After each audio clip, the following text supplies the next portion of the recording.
Hi guys, welcome back to a new episode of Apps Academy. Today in this video, I'm going to show you how you can sign out of your Canva's account. Keep watching the video till the end. To sign out of your Canva's account, firstly go ahead and launch open your Canva application. The home page of Canva application will appear on the screen.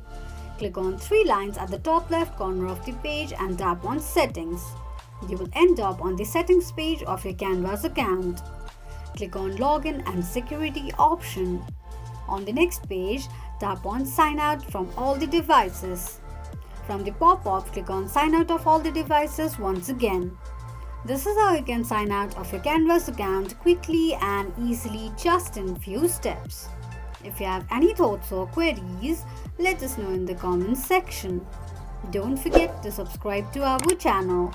Also press the notification bell icon so that YouTube will notify you whenever we post a new video. I hope this video was helpful to you. Thank you so much for watching.